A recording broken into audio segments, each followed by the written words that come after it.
Alright guys, what's up? Hopefully again, it's Chris. It's VHP Engines. Welcome back. I'm shooting this like 30 seconds apart, so forgive me if it seems a little stupid because, you know, separate clicks for you, God only knows how much time between, immediately back to back for me. Alright, so the other video topic here, of course, which you should already know by now, is, with transmission bolts. Or maybe Honda bolts in general. I talked about this once upon a time, a long time ago, about going to the junkyard. The main reason why I like to go to junkyards is for bolts, nuts and bolts, not for generally speaking anything big. Although I'm not opposed to it, but I think it's way less fucking time, and it's sometimes a lot cheaper for me to buy off Facebook. You know, I'm getting in my car, going to meet somebody somewhere, grabbing the part I need, and that's it. I don't have to go to a junkyard when it's hot as fuck, take tools, search for a car, hope I can find it, get the part off, but take it off myself, paying for it, standing in line. Junkyards are shit for that. So generally speaking, I go to the junkyard where I need to restock on nuts and bolts. It was one of those things where I didn't realize it was a problem until it was a problem.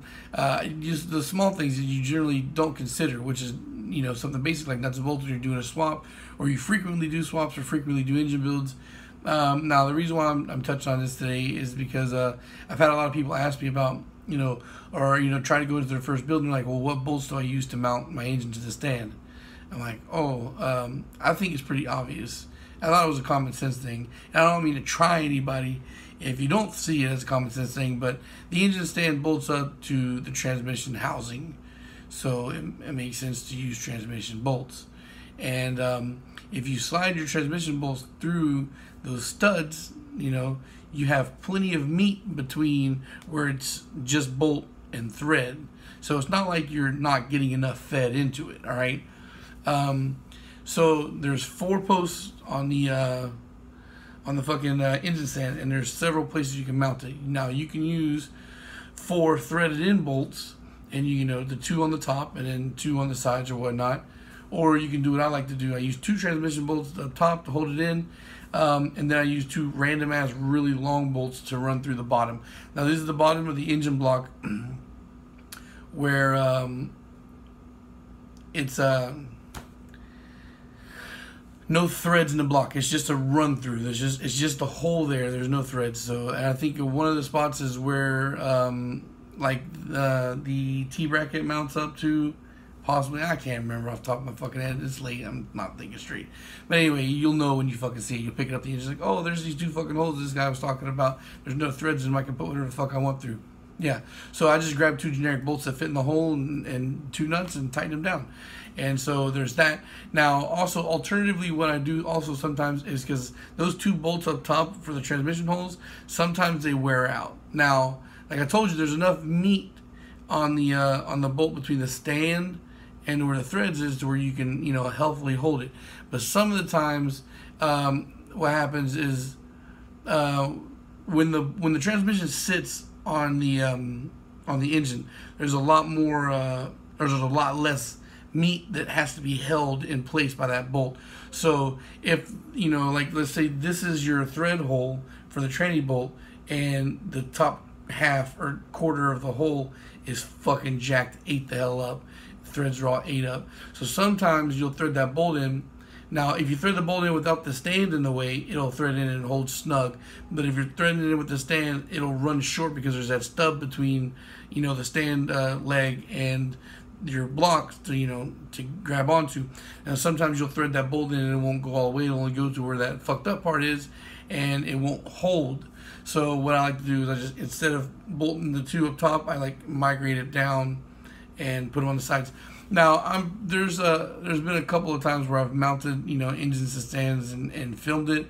The only thing I can say is because I break down engine builds into like chapters or whatnot, you can check the B18s. There's not very many engine building videos I've done. You can check the one with the K20, check the one with the high compression B18, and check the one with the Vitara. I might actually do a step-by-step walkthrough for where I bolt up the stand, just in case you want to see that. I'll leave links to the playlist, and then you can sort through the playlist to see if you can find it. A lot of those times, all those videos should be timestamped. the ones that are long, so you should be able to go to it directly. And I'm pretty sure that if I made an effort to film me mounting it to the stand, then I'm pretty sure I timestamped it so you could find it right away. But it's one of those things, again, guys, it really is a common sense thing.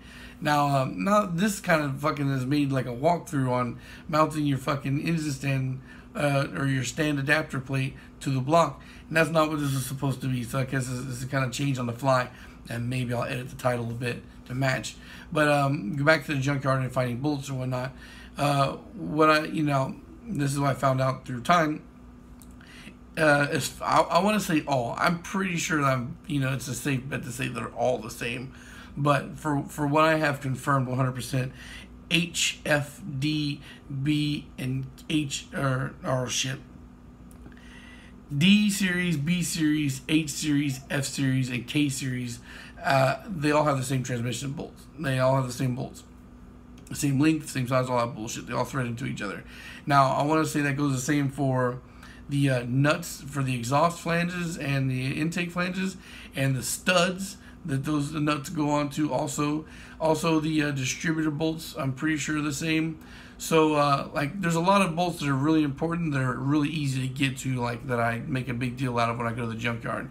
And some of the nuts and bolts are a little harder to get at than others, so I just take the easy ones. Now, if you go to a boneyard that's of any decent size, you're gonna find fuck tons of Hondas. Now, don't discourage if you see a bunch of automatic transmissions or whatnot. It's all the same shit. So what I do is I go down the row and I'll take like the transmission, of course, faces you, so the two top bolts are easily accessible, and the one right there in the front is also easily accessible. So I just take those three, go to the next car, take those three, go to the next car, take those three. Also, if I need, take the nuts off the valve covers, those they're actual full cap nuts or whatnot to hold the shit down.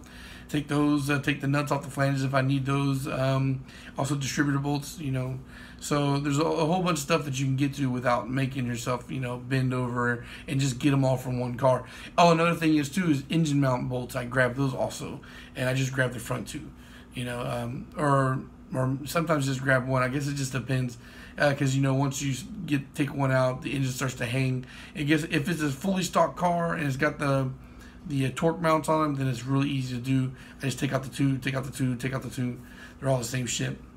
And I want to say that the T-bracket bolts are also the same. I do believe they are. So that's what I do. I pillage junkyards for bolts. I'm pretty sure I've talked about that before in my junkyard video. I'm not even going to bother linking that because it's not really that great. But I really just wanted to answer the question on transmission bolts, the right bolts you need, because it does get frequently asked, and a quick rundown of what you should be expecting when you're going to mount up your engine to your stand. Also, this is definitely a common sense thing, but I did fall prey to this because I am retarded sometimes, especially in my younger auto enthusiast days. So there was one time my friend was bolting up his BMW engine to an engine stand. It was a full long block V6. I don't remember which one it was, but I know it was out of I want to say it was an E36 engine or something, maybe even older, but it was heavy as fuck. So what did me and my two homeboys do, because we're fucking retarded? We picked up the engine between two of us and had one guy take the fucking stand, roll it up to the engine, and like thread the fucking bolts in while holding this engine in the air, because we're all retarded. So yeah, you don't do that. If that's what you're thinking about doing, yeah, don't do that. You just take that little fucking stopper, the fucking thing out, and you pull that fucking plate off because it detaches.